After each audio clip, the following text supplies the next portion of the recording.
Hi, everyone. My name is Tammy Berman. I'm a licensed mental health counselor and owner of My Counseling Connections. I'm also a collaboratively trained, I should say, an accredited collaborative professional, qualified parenting coordinator, and a Supreme Court certified family mediator. And I specialize in helping people through the divorce process. And through that journey into the world of divorce, I've met many professionals and continue to learn many different things about divorce.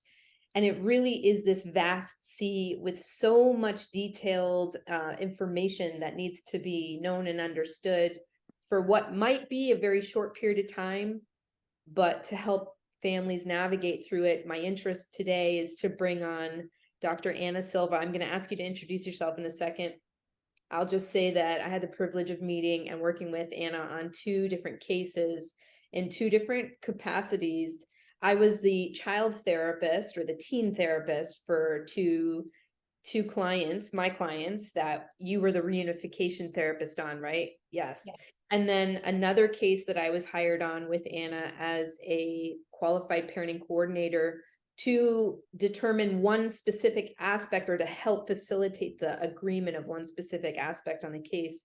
And I was so impressed and just loved to work with Ana as a collaborator and just a great professional. So Ana, do you want to introduce yourself and give a little bit of your background? Absolutely. Well, first of all, thank you for having me here. Same experience with you. I really enjoyed our work together, and those two cases were very tough from my recollection. And you did incredible. So I hope that we can work together again in the future. I'm sure we will. Yes, I hope so too. So, Dr. Ana Silva, I am a board certified clinical licensed psychologist. One of my areas of specialty is reunification therapy, although I enjoy working with just sort of the general family forensics world. So families who are getting divorced, I've worked with, parents with their kids who are navigating their parental divorce. Um, and typically those referrals tend to be court ordered. So there is court involvement. So sometimes I have to testify, or I've done like expert witness work as well on just, reunification therapy or parental alienation. So that's part of my what's pertinent for today. I do other mental health presentations, but this is the one we're talking about today. Yeah.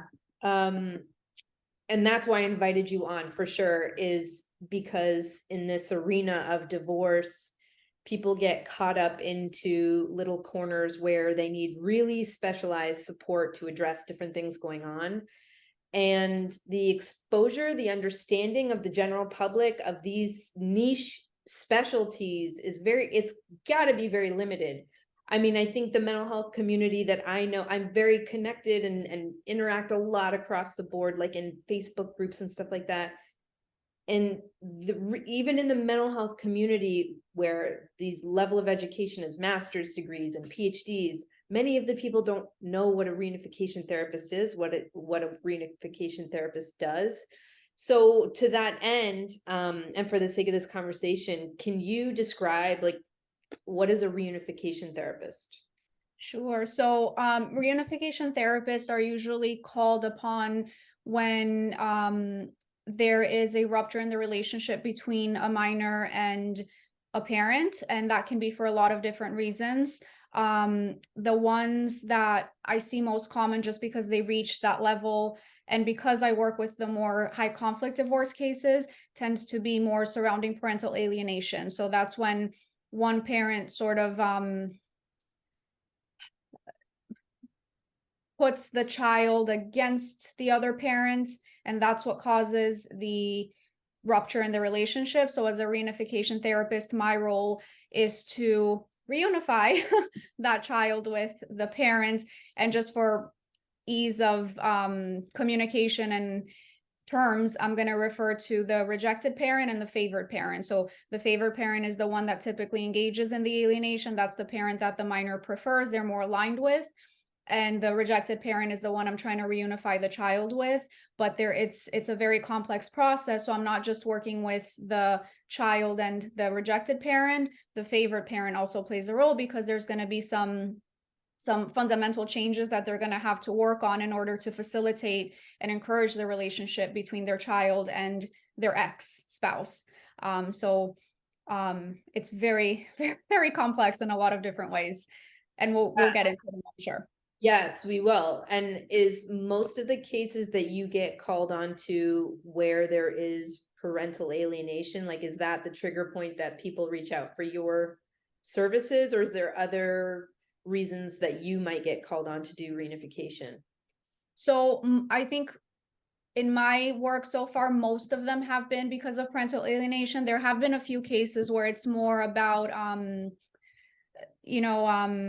of bona fide complaints that the child has, or issues, not complaints, but issues that that there exists issues that exist with the rejected parent. So, there have been cases, for example, where the parent has had a lot of struggles with substance abuse, right? And that created a lot of chaos in the family. And there were negative consequences towards the child, or the child witnessed some form of negative consequences.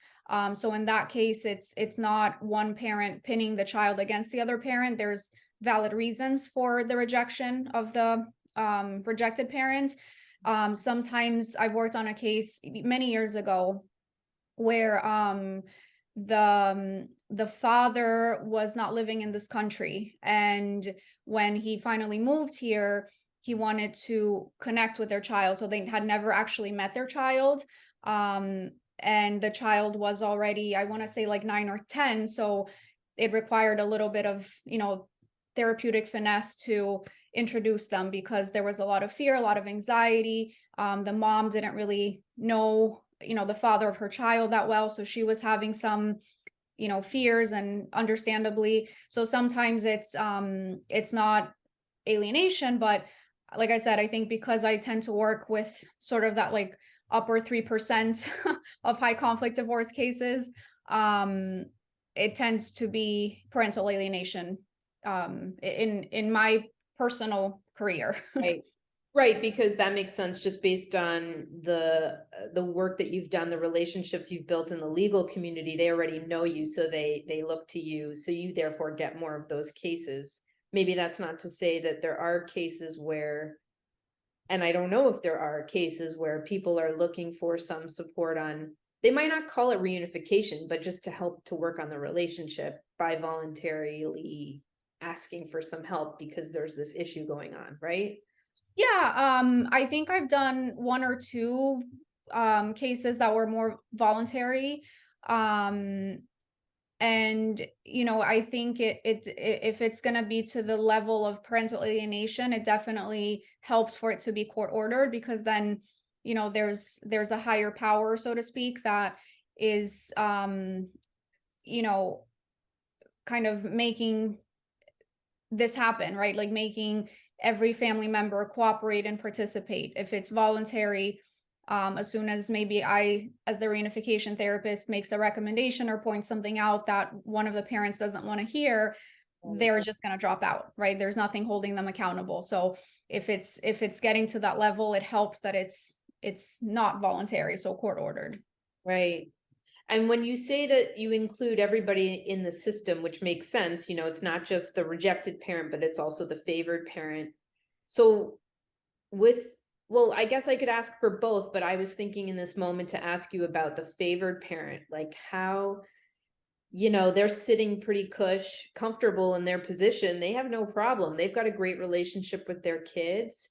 And I assume that whether conscious or unconscious, they have no interest in supporting the relationship with the rejected parent. So how do you bring them to the table, and what's the strategy, and what kind of work do you do with the favored parent? So initially, like with any case, right, we try to sort of build rapport with everyone in the family. Um, and I try to understand, first of all, their level of insight into their behaviors. Sometimes I've worked with families who the favored parent has no idea that they're engaging in alienation. I have a case right now where I'm working actually with the parent who's been deemed by the court as engaging in severe parental alienation, and we're sort of shedding light on, this is what you did, and here's why it's considered alienation by the court, and kind of like making those connections. um I also try to help them understand the long-term effects of interfering in a negative way with the relationship between the child and the rejected parent, because there are potential very serious long-term consequences like depression, anxiety, difficulty adjusting to interpersonal relationships. Sometimes it can even escalate to struggling with addiction, self-harm, right? And the research is pretty clear that, you know provided that there's no extenuating circumstances, that children should have access to their parents. They should have the opportunity to develop a healthy relationship with their parents. So I try to come from that angle, and unfortunately, Tammy, as you as you know, one particular case that you and I worked on together, those techniques were not very effective because the level of alienation was so severe, that in that case, I kind of need to rely on court intervention, right? So there needs sometimes there, and this is like in the more extreme cases, there has to be some court sanctions that are made towards the favored parent if they're not cooperating actively, in a meaningful way, right? So that can look like financial sanctions, or temporary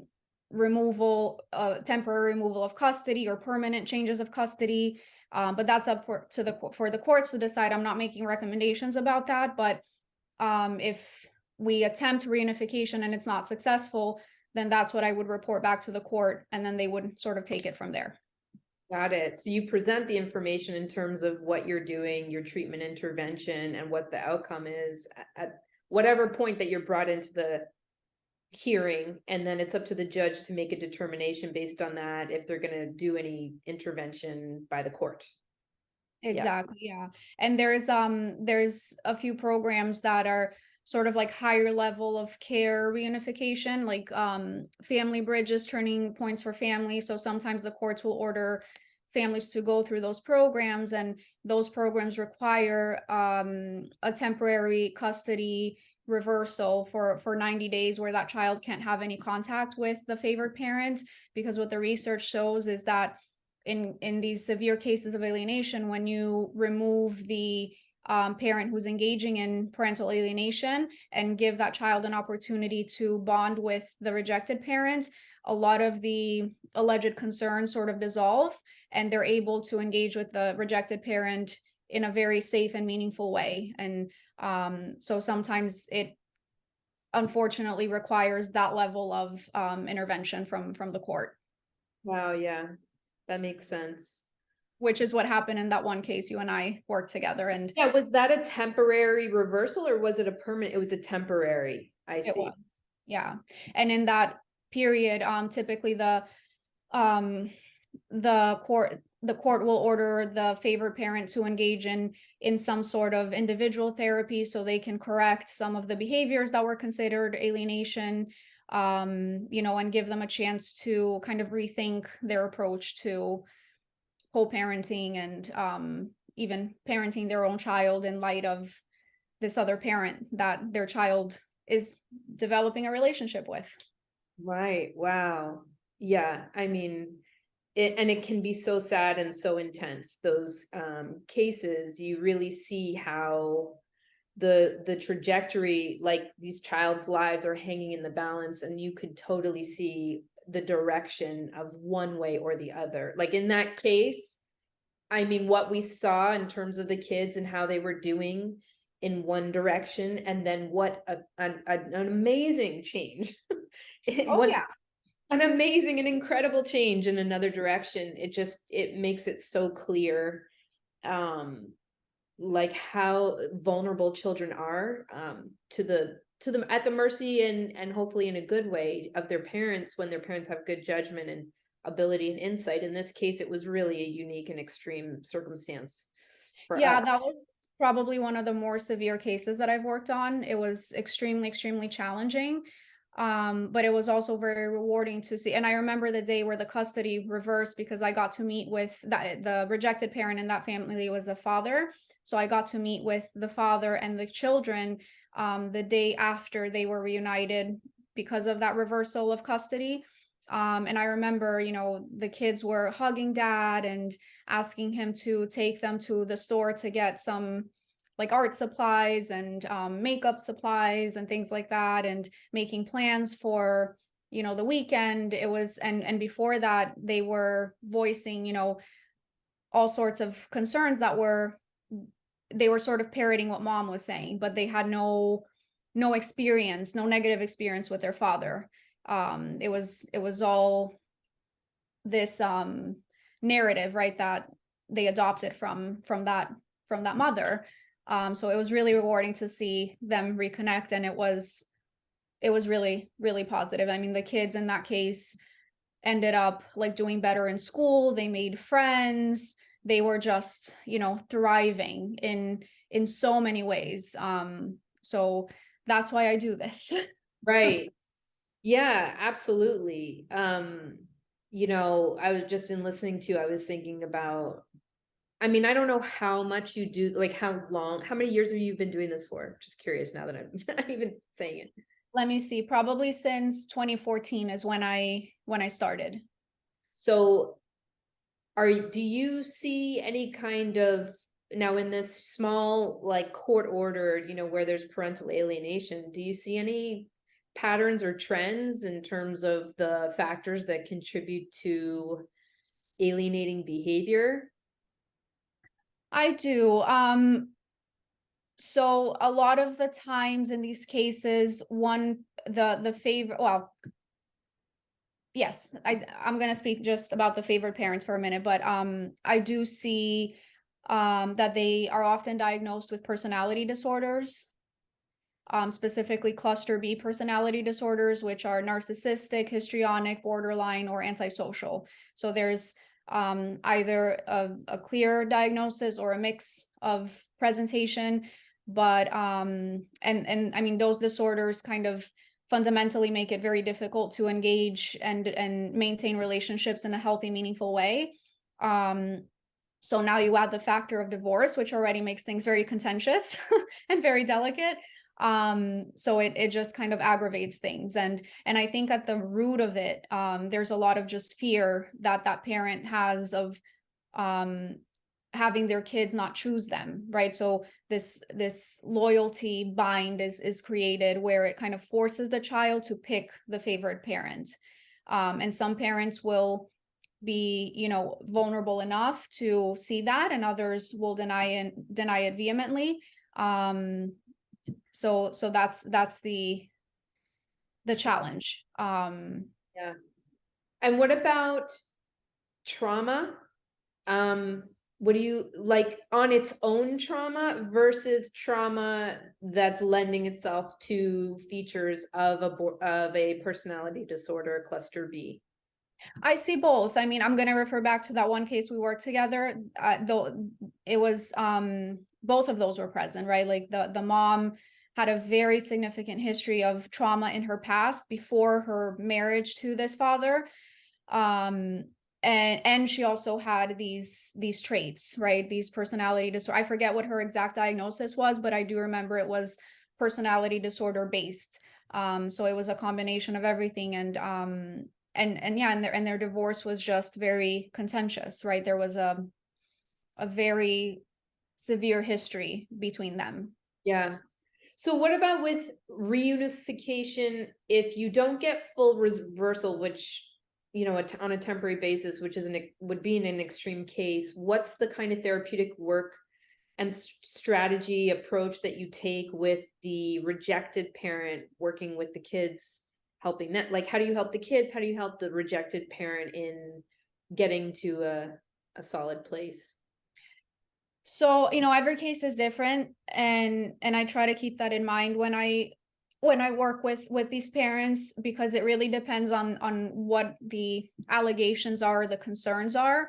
Let me draw back to a few cases I had. So one case I had, it wasn't alienation, but it was a father who struggled with alcohol abuse, right? And he had a lot of significant consequences because of his alcohol abuse, and there was infidelity that the children were aware of, right? So it makes sense that the kids would have a negative perception of the father. And and so my question is always, is that enough to warrant severing that relationship forever, right? And in this case, the father was doing what he needed to do to make sure that his alcohol abuse was being treated. So he attended therapy, he was doing SoberLink, right? That um device. Monitoring device. Yeah, the monitoring. So he was doing that. He was completely abstinent from alcohol. So he was taking the steps that he needed to take in order to reestablish that sense of safety with his kids. And so that it made sense to reunify them. But I've had cases, where the parents really just aren't doing what they're supposed to be doing. I've had cases where, I schedule an appointment and that parent no shows, or they they're not doing the work in between the sessions, like the phone calls that I assign sometimes, or whatever assignments I do in between sessions. So they're not really putting in the work. And there have been cases where I've had to kind of go back to court and say, I don't think this family is ready for this right now. They're not engaged. Same on the other side with the favored parents. Sometimes their interference is so severe that there's nothing I can do unless the court kind of steps in. Like I recently had a case where that happened very recently, where the mom was kind of moving the goalpost every time. She was raising these concerns about dad, and dad would do what he needed to do to make sure that he wasn't, engaging in problematic behaviors anymore, and he maintained it. And then mom sort of brought up another issue, and that whatever he was doing is not good enough. He needs to do this next and this next. So it just escalated. And in that case, she ended up refusing to bring the kids to therapy anymore. So not much I can do if the kids aren't there, right? Luckily in that case, there is a very, very amazing, incredible guardian ad litem. Am I allowed to say name? Well, maybe not, Yeah. because Why of not? confidentiality. Okay, fine. Yeah, I just thought of it. Okay. But so I communicated to her, here's where I am. And whenever there's a hearing or a trial scheduled, I think they're actually going to trial, this is why I can't keep going, and that has to be communicated to the court. But kind of let it be known that dad was doing what he needed to do and mom was the one interfering, right? And because she has the kids primarily,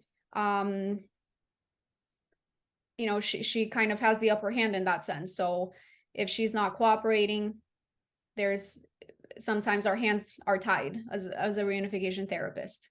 Right. So if you have a guardian ad litem on the case, do you use the support of the guardian ad litem to address issues with the courts?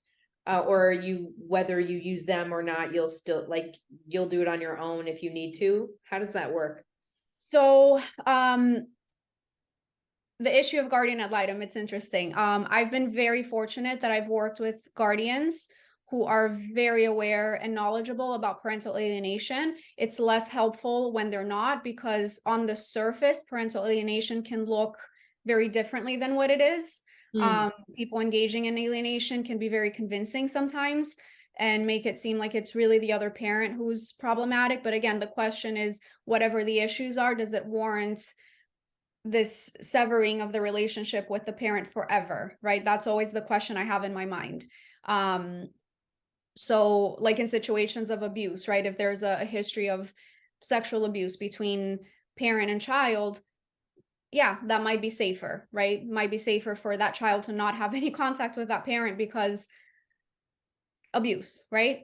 But if it's something, like alcohol abuse, but it's been years ago, and that parent has demonstrated sobriety, that they're still engaging in treatment of some form, that they are doing what they need to do, then it doesn't warrant that, because the parent rehabilitated, right? So then it might be actually healthier to reunite them with the child. Every case is different, so nothing I'm saying is sort of a blanket statement, right? Obviously, but because even though a lot of the cases are very similar, they're also incredibly different. But yeah, but I've been very fortunate to work with guardians who have a lot of knowledge, very extensive knowledge. So I have communicated with them. I'm probably on the phone with guardians on these cases like at least twice a week, I would say. Wow. Just kind of touching base and providing updates, receiving updates, kind of planning sessions with them and navigating some issues that are happening outside of sessions. Oh, that's good. So I do rely on them, and you know, I'm often also subpoenaed to testify. So then I get to, you know, also share what my experience has been as as a reunification therapist. So I think it's a combination of both. It's nice having a knowledgeable guardian ad litem because that communication with the court system can happen more kind of live. I don't have to wait until like a hearing is scheduled, because that, like in this case that I just mentioned, where the mom is not cooperating, the trial is scheduled for the end of the year. So that's less helpful. Wow. Um, That's so 11 months from now. Yeah. exactly, yeah. So it's helpful, and because sometimes, you know, as a reunification therapist, I wanna stay more neutral and to the process, and sometimes it helps to communicate any obstacles to the guardian so that they can speak to the attorneys of the parties, and the attorneys can speak to the parent and say, listen, you need to do what the reunification therapist is recommending, and here's why, right? And they can kind of guide their client in a different way. But I don't want to communicate with the attorneys because that just raises a lot of potential biases. So I'd rather, you know, not get involved with them because they have their clients, you know, interests at heart. Like they have their own agendas that's very different from mine. um the guardian is a little bit closer to what I'm trying to accomplish, so that makes more sense, and they're more therapeutic in nature, right, Right. as opposed to legal.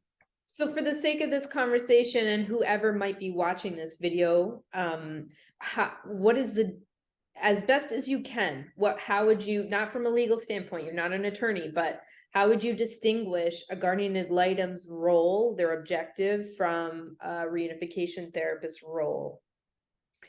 So the guardian's role is more, they're sort of working for the best interest of the child, and they're doing like a more generalized investigation that they're going to put into a report for the court about everything that's going on, right? And my role is more limited in scope, in terms of I just need to work on the relationship between rejected parent and child, which involves the favored parent also. But it's most of the sessions are going to be with rejected parent and child, and then there's going to be separate sessions with favored parent as needed. So and I'm doing therapeutic interventions that are empirically based.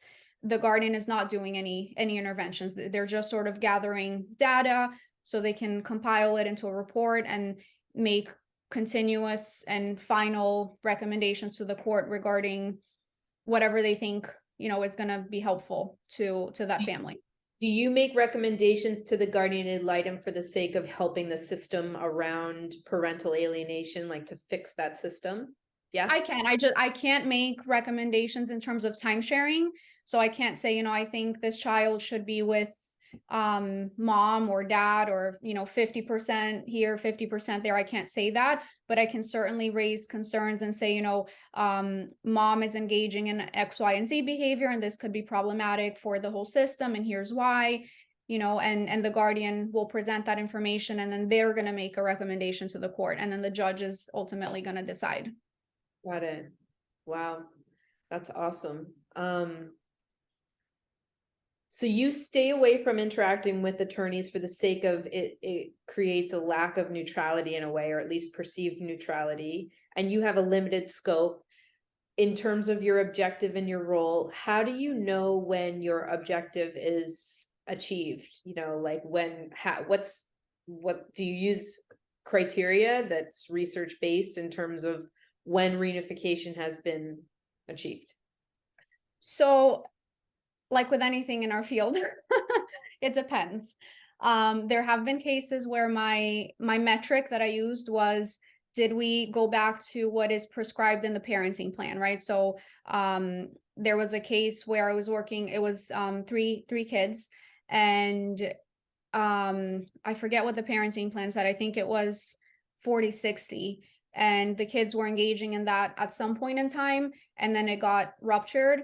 So then they went back to mom's full time. So my job was to bring them back to the 40% with dad. That was achieved. The kids were going back, and we did sort of a gradual step up plan, right? Where we did, day visits, we did longer day visits, we started adding an overnight here and overnight there, stringing overnights together until we reached the ultimate goal. That case was really nice because I had the wonderful opportunity to work with like attorneys who were more collaborative in nature, like you mentioned. It makes such a difference. So they really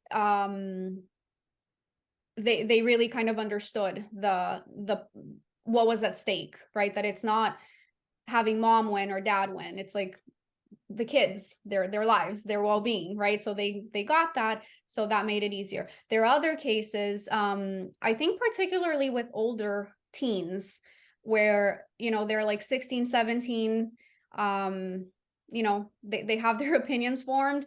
In those cases, it's more about reconnecting them with the parent and having them just communicate with them and spend some time with them, not necessarily go back to the parenting plan. I don't know that that's realistic at that age sometimes, depending what's going on, but just have them want to spend some time with that parent, like go spend a Saturday with them, or call them once in a while and share, I got an A in math today, or whatever it is. So it depends on the case. Right. With all the work you've done, which is not all reunification, but you do a lot of family law forensic work too. A lot of families divorcing, working with a lot of families going through divorce. Is there advice or things that you wish that parents had clarity and understanding on for the sake of protecting their own well-being, their family, their children through divorce, that maybe they figure it out, or maybe it's not well known, like you wish they would be clear on this? So in my ideal world, in my head, I would love for people who are going through divorce, who have kids, to do it thoughtfully, right? So listen, we're going to get a divorce. We're going to make this very amicable, despite whatever happened. I'm going to go to therapy. You're going to go to therapy. We might go to therapy together to discuss how we're going to divorce in a healthy way. We're going to get the kids to therapy to help them process everything that's going on. And we're going to try to be realistic about what we expect in terms of time sharing. It's not, in other words, not putting the kids in the middle of it and using them as revenge pawns against the other parent. One thing I always say to parents is, just because your spouse was a crappy spouse, it doesn't mean that they're automatically going to be a crappy parent. Sometimes that's the case, not always. Right. Yep. Yeah. Anything else, or that's it? Those are the things that top of mind that like you see. I think that's it, because if people can do that, not only is it, I think, going to be, in my humble opinion, it's going to be just mentally healthier for everybody involved, but just from a legal financial perspective, so much more affordable. Because if we can keep families out of the court system, that's the best. It's the best, because the court system sometimes just convolutes things, just because it's legal stuff, for lack of a better term, that always makes things more complicated. Yeah, I think it amplifies conflict. It prolongs effective communication or addressing of problem solving. And so just the delay and waiting, it accumulates, things accumulate. Yeah. Which is why you do the collaborative work, because it also has that same goal of keeping families out of the court system as much as possible. And yeah. Addressing their needs and interests as efficiently and in a timely fashion and as effectively, So while we're talking about this, how would you describe the collaborative process? What would you say? Like, if you talk to clients about collaborative, what do you say about it? I usually tell them it's, if they can find attorneys that work from that framework, it's gonna be the best, like both attorneys on both sides. Because then they're again, like I think they keep in mind that there are children involved. I think sometimes that's forgotten. And the children are the ones that need to win, not parent A, parent B, it's the children. They have to come out winning out of this already very difficult and challenging situation. And I think collaborative professionals really, really, really understand that. Yeah, that's so awesome. Oh, I love the way you articulate that. That's great. How do you, if there was ever, if mental health professionals are interested in getting involved in doing this kind of work, like what's the road to become a reunification therapist?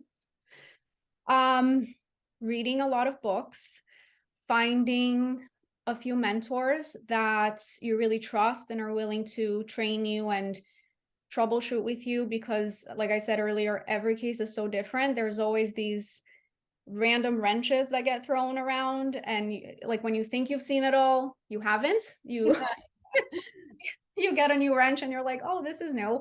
um and and I think, understanding all the other components of the process, so like understanding parenting plans, understanding attorneys roles, guardian roles, social investigations, psych evaluations, the Florida statutes, getting to know like the different judges, even kind of how they think, just having a holistic understanding of the entire system, not just of your role.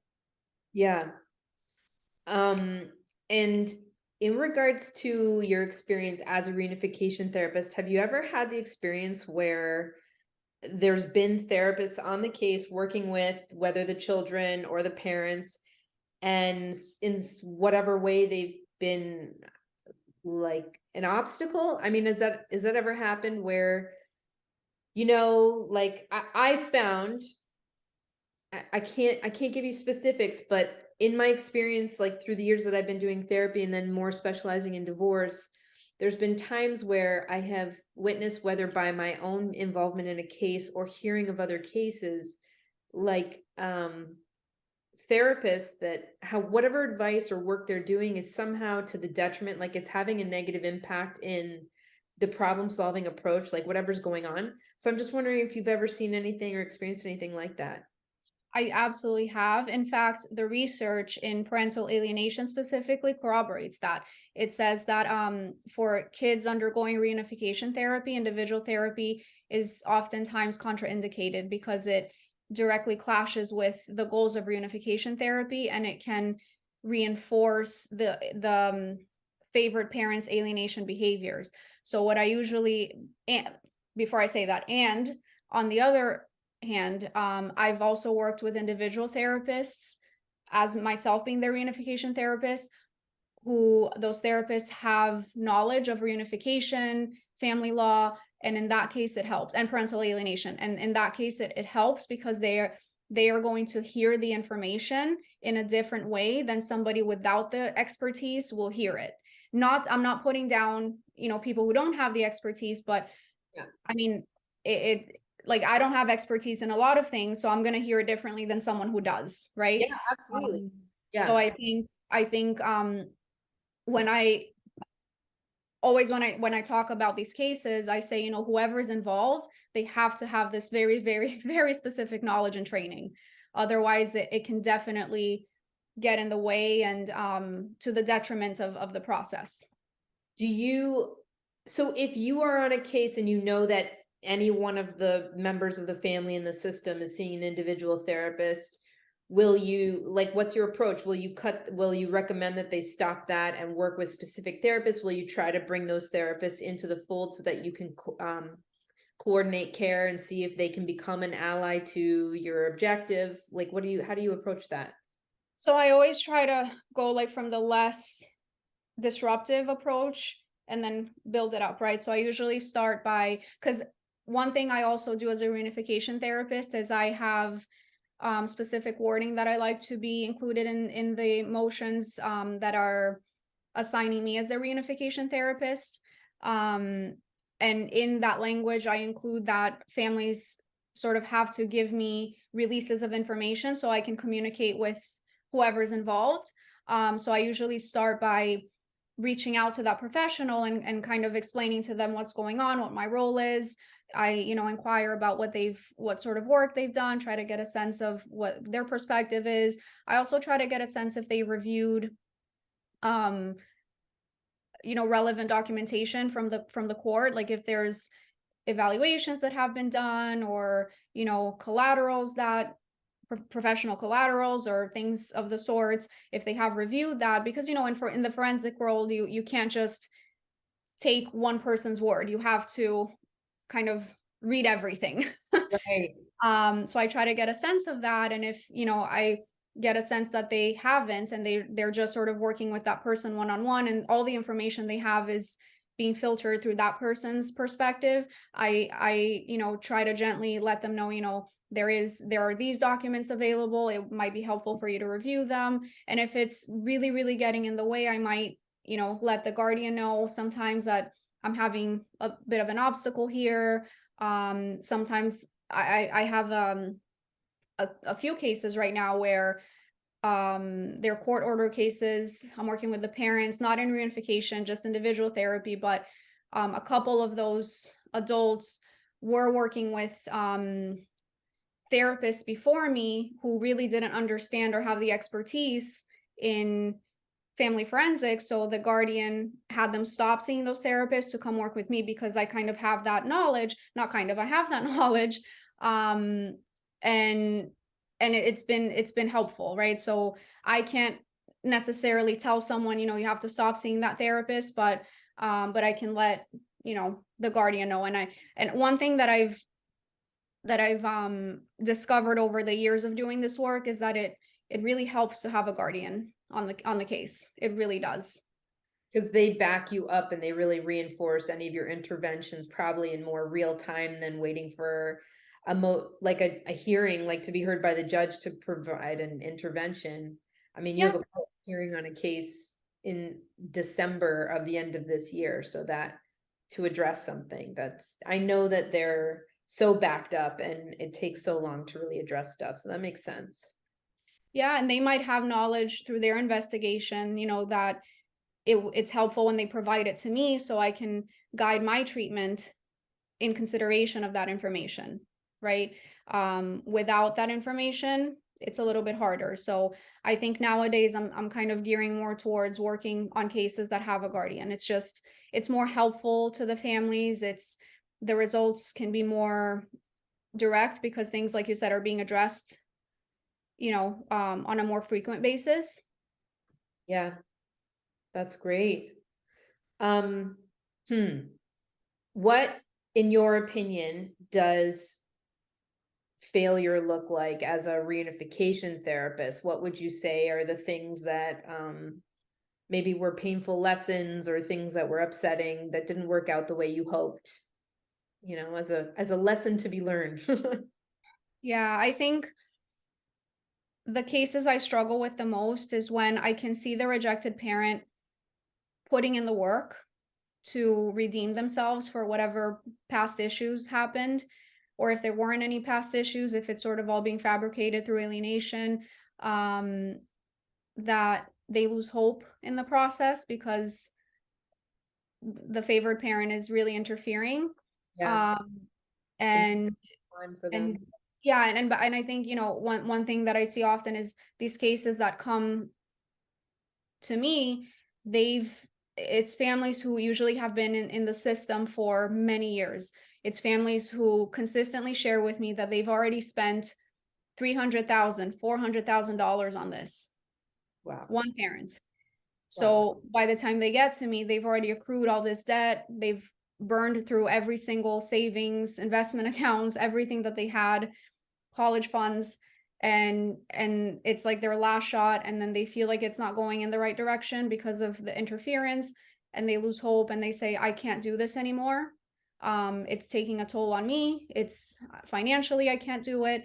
So I Yeah. think, in those cases, it's hard to see that. And then I see the kids, because I think I see even the kids that are really rejecting one parent, I do see a glimmer of them wanting a relationship with that parent, but having so much fear of pursuing that because Wait. I lost you on that. That sometimes you see a glimmer of hope from the favored parent wanting the a relationship. child. Oh, the child. Yeah. Oh, yeah, Yeah, that. they want to have a relationship with the rejected parent, but there's so much fear of what that could mean. There's Yes. consequences that they might experience, um, in their home. And for them to find out that we're not going to proceed with this, as much as they're digging their heels in and not wanting, and voicing that they don't want to do this, I do see disappointment in their eyes, that they wish it could continue. um One thing one of my mentors told me that has really helped me, is, don't focus more on the behavior of the child, because they could be saying, I don't want to see my parent, I don't want to be with my parent, but their behavior is going to say a lot more. So I recently had a case where the kids were saying that, but they were calling their dad every single day, when they were at school, Mm. away from the favored parent. Oh, wow. Wow. Yeah. So, and this is one of the cases where the favored parent was interfering so much that there's nothing else I can do. They're not bringing their kids into therapy anymore. So, that was difficult, because I could see the kids wanting this, but also parroting the narrative of the favored parent. And when we were making progress, the favored parent had a reaction and started, making more allegations that were unfounded. And the kids kind of took everything back. But in the beginning, I saw they did want a relationship with their dad. So that was hard. Wow. Yeah, that's so painful to see that. And then if you only have so much control over what you can do. Yeah. And so it's sad to see that occur. Because it's such a massive system. By the time it comes to you, it's not just the parents, it's the parents, the attorneys, the guardian ad litem, whoever else, like this, the court system is also now part of the system. Yeah. Um, so uh, it's a big web that you join in, and you have potential, but you're limited in how much you can influence and what you can do to help. Yeah. And like I said earlier, like I think in a lot of the cases I've worked on, I come in at sort of the tail end of things where everyone's like tired. They've already gone through a million therapists, a million lawyers, a million hearings, thousands and thousands and thousands of dollars. Yeah. They're tired, they've lost hope. Right. Let me ask you something. For parents that might be watching this, knowing that they may be beginning or just starting in or at the end of a divorce process, um, like what's a way to be proactive? What's the signs to know how to nip this kind of thing in the bud if it is starting to show? Do you know? Or the rejected parent, Well, or I both. guess it would be for the rejected parent. Or, I mean, I don't know. Would you have any recommendation for the favored parent? I don't think they would have any insight, or they would be feeling good about the attachment they have and the connection they have. So I don't know that there would be anything there. Yeah, that would require insight. And like I mentioned earlier, sometimes that's the issue, that there's a lack of insight. So some people engage in these behaviors unknowingly or even knowingly, so it's a little tougher. But for the rejected parent, um, I would say, it, it's it's really hard to feel attacked all the time. And not want to defend yourself against that attack. So I would say focus more on the relationship that they have with their child, not on bad mouthing the other parent or trying to like correct what the other parent is saying necessarily. But, sort of creating that cognitive dissonance of, I understand this is what you're hearing, but what is your experience of me, right? When we're together, what's going on? We're having fun, you're safe, right? And I would say, engage a knowledgeable therapist from the get-go. Okay. I think sometimes people undervalue these therapeutic resources because the legal fees can be so high that, understandably costs are being monitored, but I'm biased, but therapy goes a long way.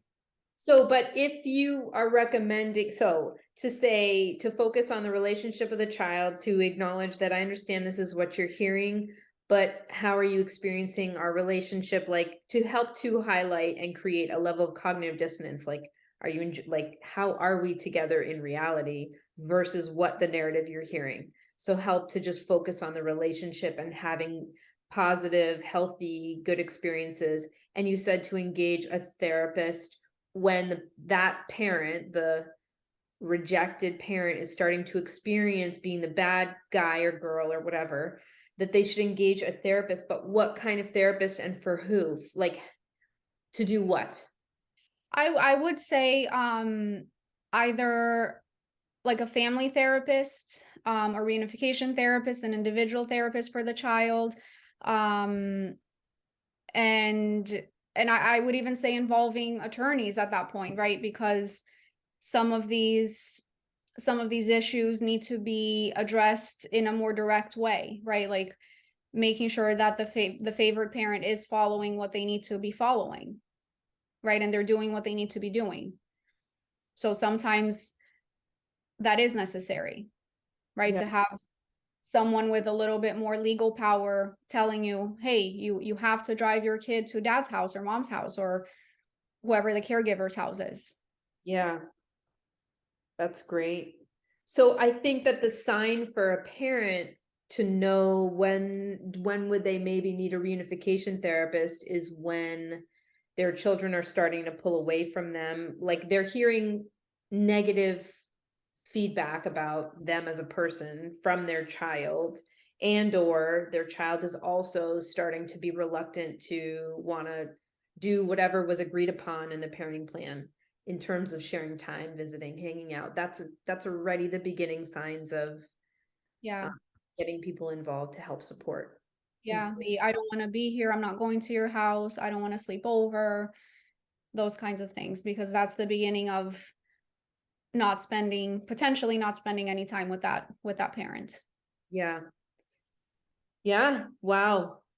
Is there any other things that you think are important for professionals, families to know that I haven't asked you, like about the scope of your role, of, I don't know, of anything that I haven't asked you? It takes time, sometimes to reunify. I get that question a lot, like, how long is this going to take? And I've had cases where it took a month, and I've had cases where it took 2 years. So it just, again, it depends on, is everybody doing what they're supposed to be doing? Are the parents doing what they're supposed to be doing? Right. And when they are, it's quicker. And when they're not, it's not. Right.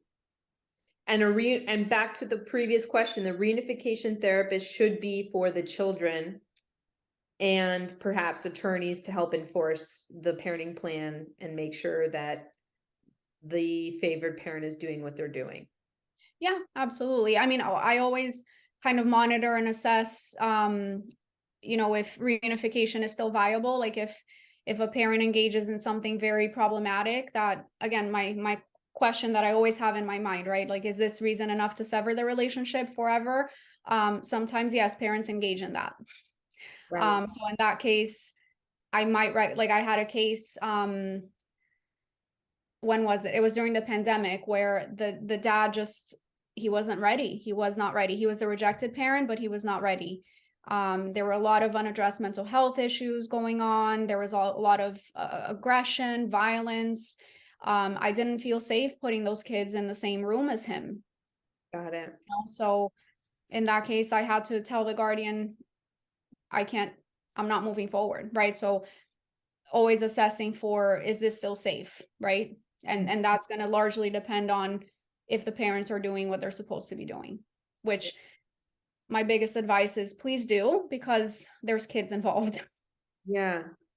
Yeah, I think it's great advice in terms of focusing on, like, back to where I had asked you, what's your advice for parents going through a divorce process, knowing what you know about all the pitfalls and how this can really go awry. I mean, because that particular role that you do is where it's such a, like, it's thankfully, hopefully not a high incidence at all, but actually a very small incidence that can go just so sideways and then down a rabbit hole. And then you're stuck in hundreds of thousands of dollars of litigation and professionals involved to help you try to get out of this place. So yeah, I don't know if I had an end thought or statement there at that point, but I can't think of anything else to ask you. You know, I feel grateful that you took the time in your afternoon. I know you're such a busy and wanted person, like, to talk to me and answer questions. And I really hope that this conversation helps so many different people, truly, because I think also this role is so niche and so like rare that it's used, but when it's needed, it's so severely needed that I hope that actually this is a beneficial video and conversation for all the professionals that work in the field, because I don't believe the average family law attorney, I know in our mental health community, it's really an unknown role. It's not as well known as I would hope it would be, but that's because my sample size is biased, because my whole scope of my work, not all of it, but a huge portion, is divorce. Same. Yeah, so I'm really grateful you took the time. And how, if people want to get a hold of you, what is the best way for them to get a hold of you? Email me, because I'm usually in sessions all day. My calls just go to voicemail. And if I can have something in writing in front of me that I can reply to or schedule something, that's a lot better. And what would be the best email for you? So it's info@anasilvaside.com. Anna Silva. Okay, I will make sure to put that below your beautiful face Right so that here. people can so people can see it. And thanks again for talking with me today. Thank you for having me. Yeah, it's been great. So take care, everybody. Have a great day. And you can always reach me at www.mycounselingconnections.com or call our main number 954-477-7455. Thank you. Thank you.